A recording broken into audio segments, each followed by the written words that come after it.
네, 기술 수행평가 심화 과정으로 백열전구와 LED를 비교 한번 해보겠습니다.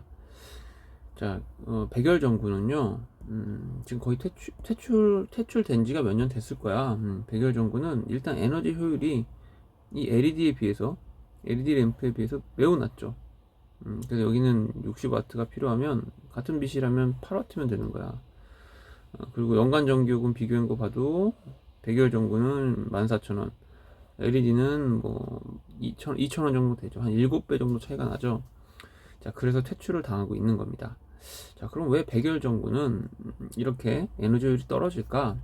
발광 원리를 보면요, 그 열복사라 그래서 온도가 있는 모든 물체는 빛을 발산하죠. 우리 인간의 몸은 36.5도로 돼 있죠. 그래서 우리는 자체 발광을 하고 있습니다. 자체 발광 연예인만 하는 게 아니야. 나도 하고 있어. 니네도 하고 있고. 근데 불금은 왜 안 보이냐면 우리 눈이 후졌기 때문이지. 우리 눈은 가시광선만 볼 수 있기 때문에 36.5도에서 발산하는 약한 에너지의 빛은 우리 눈이 감지를 할 수가 없어요. 이런 눈은 감지를 못하지. 대신에 이제 뭐 첩보 영화 같은 거 보면은 여기 일단 만안경 같은 거, 적외선 만안경 딱 두면 이제 인간이 보이지. 적외선이. 자, 그래서 백열전구는 이 전기를 통해서 에너지를 주는데 요 바로 다이렉트로 빛만 만들어내면 참 좋은데 이 열을 만들어낸다 이거야. 우리는 조명기구를 빛을 만들어내기 위해 쓰는 거지 열을 내기 위해서 만들어내는 게 아니잖아. 특히 여름 같은 데는 거의 죽죠. 전기에너지. 조명을 백열전구라면 가뜩이나 에어컨 틀었는데 막 조명 때문에 열이 발생한다면 효율은 더 떨어지겠죠. 간단하게 이겁니다. 전기 갖고 빛만 만들어야 되는데 열까지 만드니까. 인터넷에 설명이 잘 돼 있어서 한번 가져와 봤어요. 그러면 이제 열은 어떻게 만들어내느냐? 전기 저항, 높은 전기 저항을 여기에다가 설치하는 겁니다. 필라멘트에다가 높은 전기 저항을 넣어놔. 여러분들 이제 이거 배우셨죠? 공의 법칙 보면은 V고 R이면 V는 IR에 의해서 전류가 발생되고 전력 P는 소비를 V 곱하기 I로 한다. 이런 내용 배우셨죠? 그래서 어쨌든 높은 전기 저항으로 열을 많이 만들어낼 수가 있어요. 그래서 빛과 열을 만든다. 이게 문제다. 열을 만든다. 이걸 없애야 된다. 그래서 그러면 저항을 커야 되는데 저항은 어떻게 되느냐? 예를 들어 저항의 도선을 저항이라고 칩시다. 이게 그러면 이 단면적을 S라고 그러고 길이를 L이라고 하고 그럴 때 이 저항은 비례하더라. 자, 단면적이 작을수록 저항이 크더라. 그리고 길이가 길수록 저항이 크더라. 그리고 비저항 값은 물질마다 다른데 텅스텐은 실제로 쓰이는 텅스텐은 비저항 값이 크겠죠. 그래서 필라멘트 만들 때 비저항 값이 큰 텅스텐을 사용하고요. 길이를 어떻게 해야 돼? 길게 해야 되지. 근데 전구가 뭐 커봐야 여기서 여기까지 뭐 10cm도 안 되잖아. 그럼 여기에 길게 늘려봤자 얼마 안 되니까 저항 텅스텐을 넣을 때 이렇게 꼬불꼬불꼬불 이렇게 됐죠. 서로 닿지 않게 이렇게. 그럼 요 길이는 확실히 길겠죠. 그 다음에 단면적은 최대한 작게 해야 되니까 이걸 얇게 뽑아내는 게 기술이겠죠. 그래요. 이게 이제 백열전구, 이제 퇴출된 백열전구의 원리고요. 그 다음에 LED라는 건 이제 한국말로는 발광 다이오드야. 발광이란 건 빛을 낸다는 것이고 다이오드는 뭐냐? 그래서 지금부터 다이오드 좀 설명해 볼게. 발광 원리는 전기 에너지를 빛 에너지로 만드는 겁니다. 여기 아까 열 에너지도 있었는데 이게 없다고. 이게 없으니까 효율이 매우 높겠죠. 비교가 안 되겠죠. 열 자체가 거의 안 나오니까. 자, 그래서 그 설명을 좀 드리면 이게 이제 물리 시간은 아니니까 기술 시간이니까 필요한 내용만 최대한 쉽게 한번 설명을 해볼게요. 전자가 어느 정도의 에너지를 갖고 있느냐, 이 에너지 축이야. 따라서 이렇게 그림을 그렸는데 가전자대라 그래서 속박되어 있는 비교적 자유롭지 못한 전자라고 생각합시다.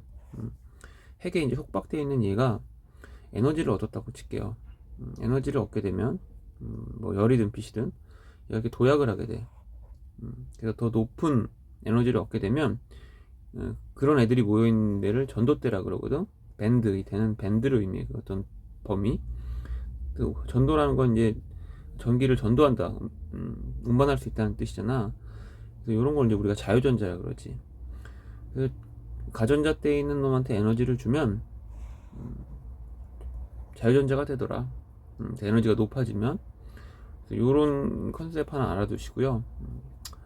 자, 그 다음에 진성 반도체라고 하는데, 이게 뭐냐면 실리콘, 순수한 실리콘으로 어떤 그 모듈을 만드는 거야. 그래서 다 실리콘만 들어있는 거야, 이 안에는. 근데 여러분들 알다시피 실리콘은 4가잖아. 자유전자 4개 있다고. 아니, 자유전자가 아니라 최유각전자가 4개 있다고. 근데 8개가 필요하잖아. 그래야 안정화되잖아. 요게 이제 비어있는 게 이제 홀이죠, 홀. 네. 자, 근데 얘네들이 옆에 실리콘들만 덕지덕지 있죠. 실리콘만 덕지덕지 있는데, 얘네들끼리 이제 얘도 자유전자 있고, 자, 홀이 있고, 자유전자 있고, 전자 있고, 홀이 있고, 이런 상태에서 이것들을 이제 자기들 공유하죠. 이렇게. 그래서 요렇게 공유하고, 요렇게 공유하고, 요렇게 공유하고, 요렇게 공유해서 이 4개, 8개를 맞춘다고. 그러면 자유전자는 없죠. 자유전자는 없죠. 다 속박돼 있죠, 핵에. 그래서 얘는 전기가, 외부에 전기장을 걸어줘도 전기가 거의 안 통합니다. 왜? 자기들끼리 안정된 상태로 있기 때문에. 운반할 자유전자가 없으니까. 근데 여기다 재밌는 걸 하는 거야. 여기다가 오가 자, 전자가, 최외각 전자가 5개인 비소를 양념치듯이 탁탁 어느 정도 도핑한다 그러는데, 기술적으로 넣는 겁니다. 그럼 여기는 실리콘이고 여기는 비소가 되는데, 여기를 기준으로 할게. 여기 그림이 있으니까. 예, 이렇게 이제 공유 결합을 합니다. 하는데 비소가 하나가 남죠. 하나가 남는 얘는 이제 에너지가 충분히 있다면은 전도대로 갈 수가 있는 거야. 핵이 신경 안 쓰는 거야. 이 핵이, 이 안에 핵들이 다 있잖아, 그치?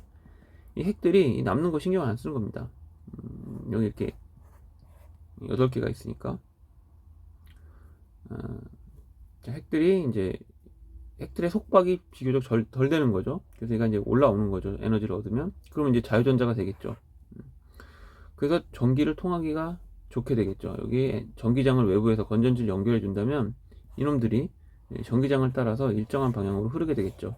우리가 그걸 자유전자의 일정한 흐름을 전류라고 하죠. 전류를 생성할 수 있다.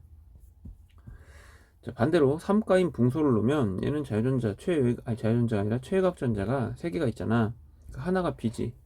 예, 그래서 얘는 붕소를, 자, 이렇게 넣어주면, 그 다음에 실리콘이 이렇게 있죠.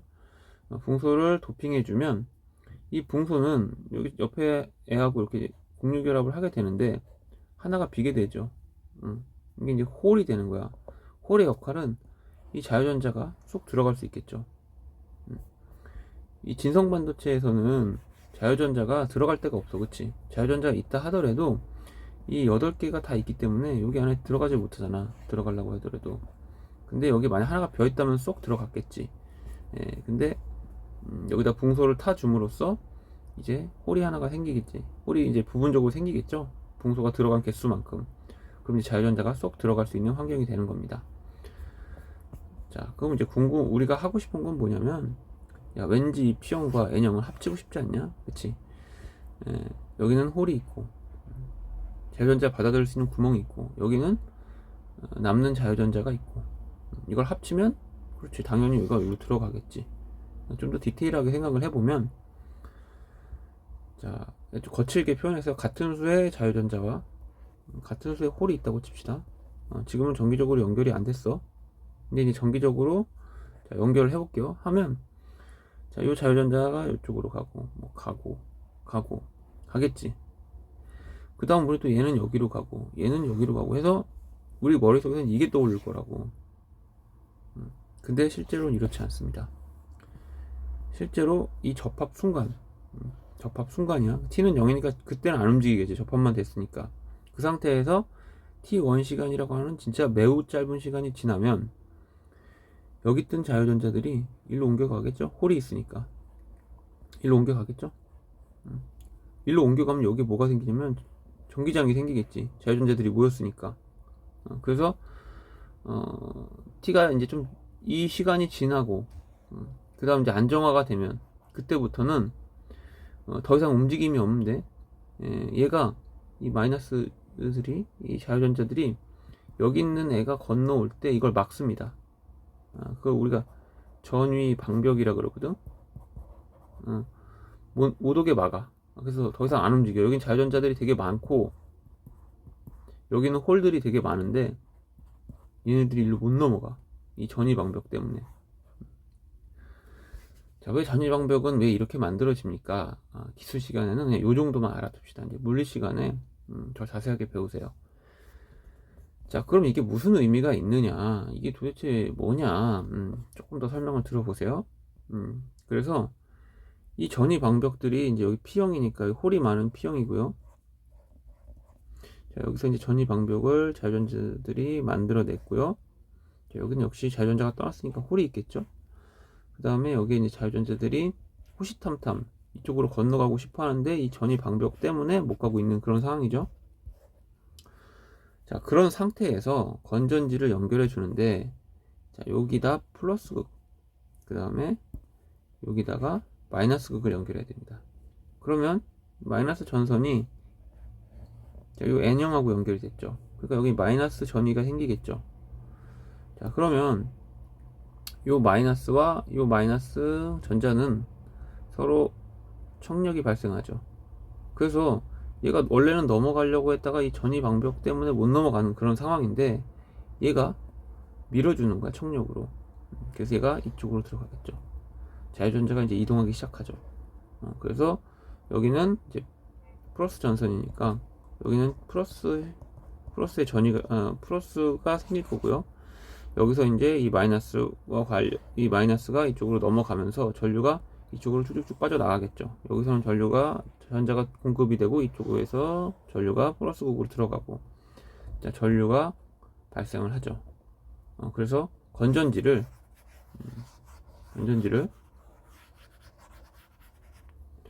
건전지의 플러스 극을 요 P형에 연결을 하면 다이오드엔 전류가 통합니다.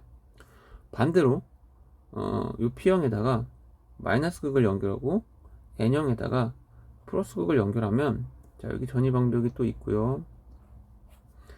여기에 이제 홀이 있겠죠. 넘어온 홀이. 그 다음에 여기 다시 자유전자들이 있는데 얘가 일로 못 넘어갑니다. 이 전위 방벽 때문에 가뜩이나 못 넘어가는데 여기에 이제 플러스 극이 이 마이너스를 잡아 당기겠죠. 못 가게. 그러니까 더 못 가겠죠. 그래서 이때는 전류가 통하지 않습니다. 그래서 P형 반도체에 플러스 건전지를 연결하는 걸 순방향 바이어스라 그러고요. P형 반도체에 건전지에 N극을 연결하는 거를 역방향 바이어스라고 합니다. 순방향, 정방향이라고 하는데 이렇게 연결해야 전류가 흐르면서 빛이 나는 거야. 그래서 니네 LED의 건전지를 이렇게 연결하면 다리가 긴 게 이게 P형 반도체 P형이거든. 요 짧은 요게 N형이고 P형의 건전지에 플러스를 넣으면 빛이 환하게 밝혀지는데 만약에 이 건전지를 거꾸로 연결했다. 이 P형이 닿는 곳이 건전지의 마이너스다. 그러면 LED가 꺼지게 됩니다. 그래서 수행평가 볼 때 선생님 이거 안 됩니다. 하라는 대로 했는데 그러면 그럴 때는 요 P형이 이 건전지의 플러스 극과 연결된지를 확인해 보셔야 됩니다. 자, 그래요. 우리가 이제 전기가 이 건전지의 방향 혹은 다이오드의 방향에 의해서 전류가 흐르기도 하고 안 흐르기도 하더라. 그래서 반도체라고 하는구나는 알았는데 자, 이거 어디다 쓸까요? 우리가 뭐 건전지를 뭐 계속 바꾸는 것도 아니잖아, 방향을. 자, 요거를 보시면 알게 돼요. 자, 요게 이제 뭐 예를 들어 냉장고라고 합시다. 컴퓨터라고 합시다. 요게 이제 컴퓨터랑 이렇게 연결이 돼 있어요. 그 콘센트는 우리가 이제 발전소에서 우리 집으로 이렇게 들어오는데 이걸 그 시간에 따라서 이 세기가 얼마나 되는지 측정을 한번 해보면요, 전압을 이게 점점 세지다가요 점점 약해지다가 0이 됩니다. 0V가 돼. 황당하지. 내가 컴퓨터를 안 껐는데도 이 전기가 들어오면 컴퓨터가 꺼진다는 거야. 그다음 반대 방향으로 점점 커지다가 또 점점 작아져서 0을 찍습니다. 이게 이렇게 반복하는 게 우리나라는 몇 초에 한 번씩 일어나냐면 우리 220V 60Hz잖아. 그러니까 이게 몇 초에 한 번씩 반복되냐면 60분의 1초에 한 번씩 반복이 되는 거야. 그럼 우리 컴퓨터 로딩할 때 보통 그 윈도우 키면은 한 1분 걸리잖아, 로딩하는데. 그럼 이런 전기가 들어오면 로딩 되겠어요? 60분의 1초에 이렇게 한 번씩 꺼진다고. 그럼 이 1분 동안 계속 공급을 받아야 되는 컴퓨터 절대 못 쓰겠지. 거기다 컴퓨터 그 뒷면, 본체 뒷면 보면 이렇게 돼지코 있잖아. 본체 뜯어보면 여기 파워 서플라이가 있거든? 이 파워 서플라이는 12 아니면 24V 밖에 공급을 못 해줘요. 그리고 여기 이제 마더보드가 이렇게 있으면 파워 서플라이에서 마더보드에, 그러니까 메인보드에 전기를 공급하는데, 야, 이 220V가 직방 마더보드로 가지. 생각해봐. 하루에 밥 한 공기 먹는 애한테 10공기 먹인다고 생각해봐. 당연히 망가지겠죠. 그래서 이 전기가 들어오면 안 돼. 이 진동하는 시간 때문에도 안 되고, 이게 너무 세, 전압이. 자, 그럼 이거 어떻게 하느냐? 휴대폰이라고 쳤을 때, 자, 휴대폰이 이렇게 있을 때, 아까 말했던 220V 60Hz가 들어오면 휴대폰 다 작살납니다. 그래서 우리는 아답터를 이용하지. 이 아답터는 이거 내가 그 G마켓에서 따온 건데, 이거 최대 전압이 5V, 그리고 얘는 직류입니다. 직류. DC라는 말이 생략이 됐는데, 그래서 시간이 지날수록, 이 시간축이야, 이 전압축이야, 전압, 일정한 전압을 공급할 수가 있는 거야. 이 아답터의 스펙을 보니까 이건 몇 볼트? 5V. 시간이 아무리 흘려도 5V만 준다 이거야. 그래서 우리가 전기를 쓸 수 있는 거지. 그래서 발전소에서 들어오는 이런 전기를 진동한다고 해서 교류라 그러고요. 우리가 필요한 걸 직류라고 하는데, 이 교류를 직류로 바꿔주는 역할, 그게 아답터입니다. 아답터고요. 아답터 안을 잘 까보면 뭐가 있냐면 이 다이오드가 있습니다. 다이오드 갖고 어떻게 하느냐, 이런 걸 일단 정류작용이라고 합니다. 정류작용. 이 지저분한 교류를 깔끔한 직류로 만들어주는 걸 정류작용이라고 하고요. 자, 이 지저분한 교류를 일단 먼저 직류로 만들어주기 위해서는 방향이 다른 방향, 그러니까 요거 말고 요 아랫방향, 요 아랫방향을 윗방향으로 이렇게 만들어줘야 돼. 먼저 이거부터 해야 돼. 이걸 할 때 다이오드가 쓰이는 거야. 그래서 아까 그 그림 보면은, 자, 요때는 전류가 통하죠. 요 플러스 극이 요게 P형이에요. P형. 다이오드의 심벌이고, 요게 이제 P형, 요 짝대기가 N형을 의미합니다. 그래서 플러스가 P로 들어가면 이거 정방향 바이어스죠. 그때는 전류가 이렇게 통해. 근데 만약에 건전지가 바뀌었다. 건전지 방향이 바뀌었다. 자, 마이너스 극이, 다시 요 마이너스 극이 이렇게 P형에 연결이 되는 순간 전기가 안 통합니다. 그래서 요 순간은 전기가 이렇게 안 통하는 거야.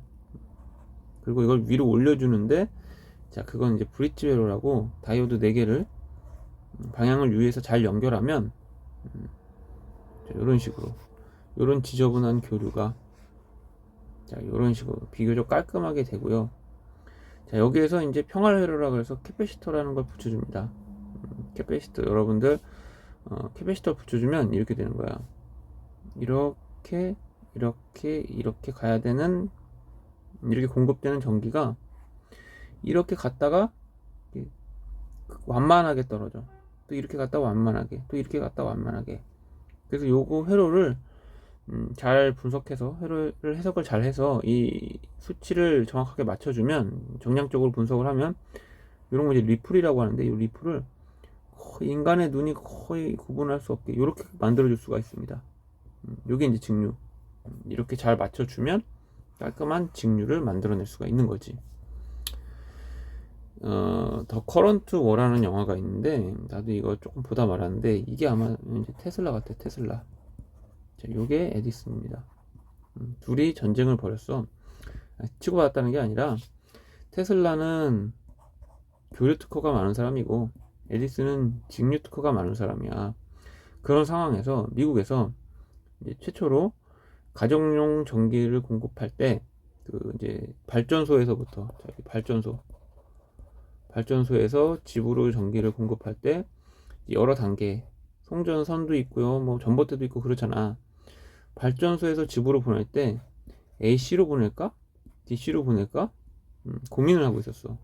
그래서 이제 테슬라하고 에디슨하고 미국 정부에 가서 테슬라는 뭐라 그랬어? AC가 짱이에요 그랬겠지. 에디슨은 DC가 짱이에요 그랬겠지. 그래서 둘이 엄청나게 싸웠어. 왜? 이 사업을 따가는 사람은 뭐 세계 최고의 부자가 될 수 있잖아. 결국 누가 이겼어? 테슬라가 이겼지.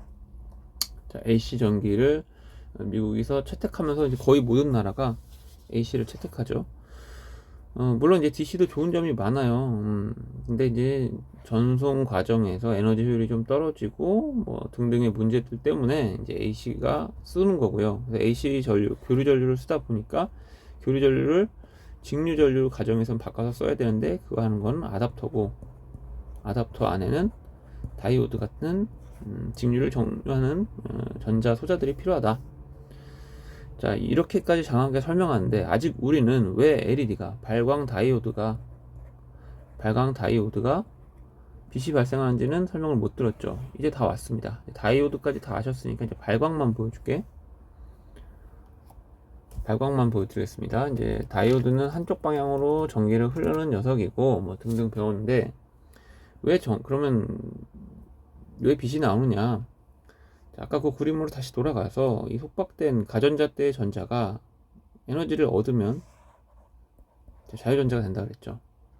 근데 얘가 이제 밑에 홀이 있고 뭐 그렇게 되면 이제 P형 반도체로, 자, P형이 있고 N형이 있으면 얘가 전이 방벽을 뛰어넘어서 이쪽에 가서 홀하고 결합을 할 때 얘가 이렇게 밑으로 떨어지게 됩니다. 에너지적으로는 밑으로 떨어지게 돼요. 그러면서 이 에너지를 발산하게 되는데 이 에너지는 빛의 형태로 발산이 됩니다. 그래서 여기 이제 플랑크 상수고요. 여기 진동수인데 요 에너지 진폭이 클수록, 높은 에너지 상태에서 낮은 에너지 상태로 떨어질수록 요건 상수니까 요 진동수가 커지게 돼요. 여러분들 빛은 진동수에 따라서 나눠지잖아요. 결정되잖아요. 그래서 요 폭이 크면 에너지가 큰 센 빛, 자외선 같은 게 나오게 되고요. 요 폭이 작으면은 그거에 맞춰서 뭐 적외선 같은 작은 에너지의 빛이 나오게 되겠죠. 그래서 N형 반도체에서 전류가 이제 통할 때, 순방향으로 걸렸을 때, 자, P형 반도체로 전이 방벽을 뛰어넘으면서 이동했을 때, 그 에너지 차이에 의해서, 자유전자가 갖고 있는 에너지 차이에 의해서 빛이 결정이 됩니다. 그 과학자들은 막 실험해서 알게 됐죠. 그래서 이제 높은 에너지 준위에서 가전자대로, 낮은 가전자대로 떨어질 때 아주 높은 데에서 떨어지는 것과 또 낮은 데에서 떨어지는 것, 이것들을 다 분석을 해본 거야, 이 사람들이. 그래서 이때는 어떤 색이 나오더라, 뭐 이때는 또 어떤 색이 나오더라, 뭐 RGB에서 뭐 B 계열의 빛이 많이 나오고 낮은 에너지 준위 때는 뭐 R 계열의 빛이 많이 나오더라, 이런 것들을 실험적으로 다 알아냈죠. 그래서 이제 우리 이제 기술자들이 LED를 만들 때 어떤 색 조합이 가능하게 됐죠. 자, 그래서 이제 설명이 다 끝났습니다. 그래서 전기 에너지가 빛 에너지로 사용이 됩니다. 열은 없어요. 여기에 아주 미미하게 발생할 수는 있겠지만 거의 없습니다. 그래서 LED 발광 다이오드는 효율이 굉장히 높고요. 이제 여기서 실질적으로 우리가 조심해야 될 점은 아까도 말씀드렸죠. 정방향으로 연결을 해 주셔야 됩니다. 자, LED가 이렇게 있을 때, 자, 건전지의 방향을 유의해서 연결을 하라. 자, 얘는 빛이 들어올 거고, 건전지 방향을 반대로 해서 꽂으면 안 들어올 거다. 수행평가할 때 LED 켜봐라 라고 했는데, 이렇게 연결하면 LED가 빛이 안 나기 때문에 감점이다. 역방향 바이어스로 거는 거니까. 자, 기호는 이렇게 나타나고요. 실제 그냥 다이오드는 이렇게 생겼습니다. 여기가 마이너스고요. T가 마이너스야. 자, 그리고 실제 LED는 이렇게 생겼는데, 자, 요렇게, 요게 긴 다리고 요게 짧은 다리인 거 육안으로 보이시지만, 요 길이 차이가 2mm 정도밖에 안 돼요. 그래도 바로 옆에 있으니까 비교가 가능한데, 우린 얘를 이렇게 꺾었을 거야. 왜 꺾었으냐면, 이렇게 쓰면 요 길이, 여기가 되게 가깝거든? 여기도 한 2mm밖에 안 돼. 근데 니네가 이제 자동차를 막 연습을 하다 보면은 막 충격 때문에 이 두 개가 이렇게 붙을 때가 있어요. 이렇게 붙어버리면 이걸 이제 합선이라고 하죠. 합선이 발생하면 전기 회로가 내 의도대로 일어나지 움직이지 않습니다. 제어되지 않습니다. 그래서 얘를 최대한 멀리 떨어지게 하기 위해서 이렇게 꺾어서 쓸 건데, 꺾어서 쓰면 이제 얘가 긴 다리인지 얘가 짧은 다리인지 이걸 모른다고. 그럴 때는 여기가 투명하거든. 요 안, 전구가 투명하거든. 요 안을 보시면 철편이 이렇게 두 개가 있을 거예요. 근데 이렇게 두꺼운 철편이 있는데, 이 두꺼운 철편이 짧은 다리입니다. 두꺼운 철편 바로 밑에 있는 게 짧은 다리야. 그러니까 이렇게 외우면 좋을 것 같아. 짧고 굵은 네 다리.